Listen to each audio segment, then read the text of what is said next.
If you've got a hitter who's making inconsistent contact, where maybe they're popping up too much, they're getting jammed, or they're rolling over pitches, and you'd like some ideas for how to fix it that will actually work, check this out. One of the most important metrics you can track to know if your hitter is going to hit a pitch well or not is by measuring something called connection at impact with something like a blast motion bat sensor that you can put on the end of your athlete's bat. And here's why that's important. One of the most common traits that all the best hitters in the world have is that when they hit the ball well, they get the angle of their bat so that it's 90 degrees to their spine at contact. And this is something that we can actually measure, where if at contact, the hitter's bat is above the 90-degree line of their spine, it will give a lower score.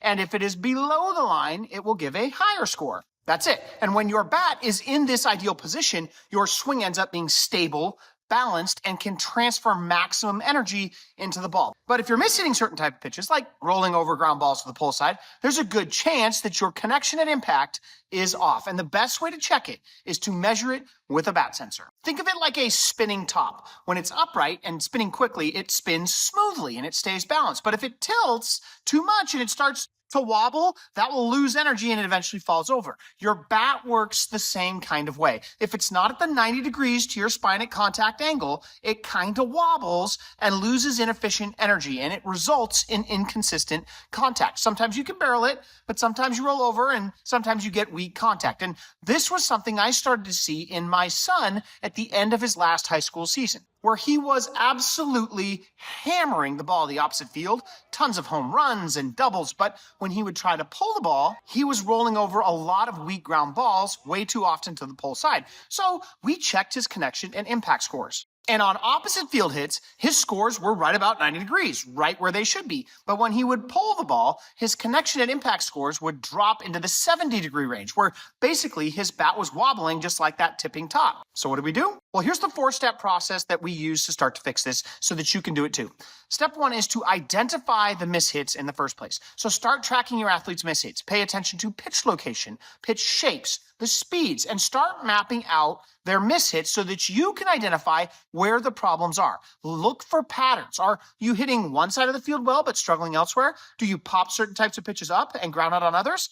And then once you know those types of things, go into the cage, set a machine to give your athlete those same exact types of pitches that they're struggling with, and then measure their connection and impact scores on those hits. And if those hits aren't being hit at 90 degrees, then that's likely why they're mishitting those types of balls. And this is where we made the big breakthrough with my son. For every type of mishit, we have a half a dozen different drills we use here in our facility that we've found tend to be very effective for fixing that kind of mishit. Not every drill works for every time for every hitter, but one or two always really end up tending to help a particular type of mishit with a particular kid.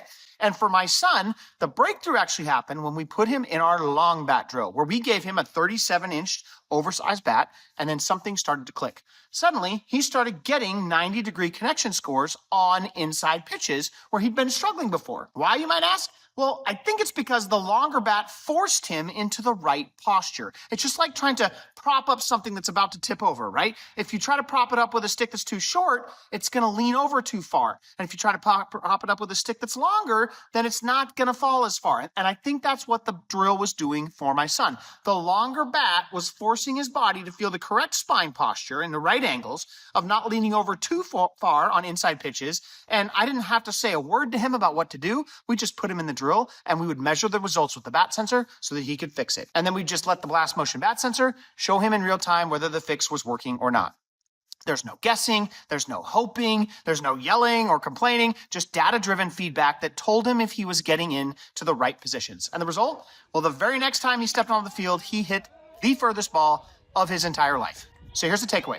If you're mishitting certain types of pitches, the issue might not be mechanics, hand position, or just needing more reps. It could be your connection at impact scores. So use a blast motion bat sensor to track those scores, and then implement constraint-based training drills like that longer bat training drill that force your body to feel the correct angles while you measure them. And when you combine that instant feedback with learning which drills are best for your hitters' types of mishits and what gets them to 90-degree connection scores, you'll start hitting the ball harder and more consistently than ever. Now, of course, this is just one example of how you can use real-time feedback and constraint-based training to improve as a hitter. So if you found this helpful, make sure to like, subscribe, and drop a comment if you want more videos on how to train smarter and not harder with this kind of stuff. And if you're serious about fixing your swing, check out the links in the description that I've got for more resources that we've put together to help you hit for more power and more consistency starting today.